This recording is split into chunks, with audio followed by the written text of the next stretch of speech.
Now, separately, Trump also filed a $15 billion lawsuit against the New York Times. Can you give us some details around that? Yes, this was lodged, a suit, late on Monday night. It was taken in the state of Florida, obviously a Republican stronghold and basically the home of Donald Trump and his family now. And in this lawsuit, Donald Trump accuses the New York Times of being a mouthpiece for the Democratic Party.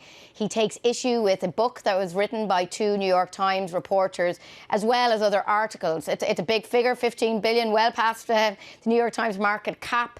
And it represents the latest attempt by Donald Trump to sue American news organisations. We've seen similar efforts when it comes to ABC, CBS, and we saw some settlements in those cases. So yes, definitely a further escalation in terms of Donald Trump's relationship with the media. Yes, and as you said, we have seen that he's had some success with this kind of attitude. What has been the response from the New York Times?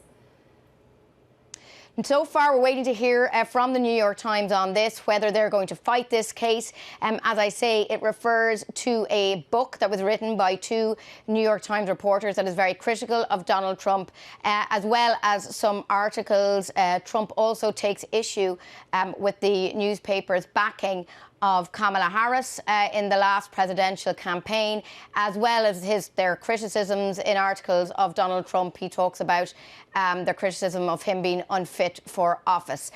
So I think Donald Trump has made no secret of his views on what he sees as the mainstream media, but this definitely is a further escalation by the sitting president of the United States to yet again take on a pillar of the American system, in this instance, the media organisation like the New York Times.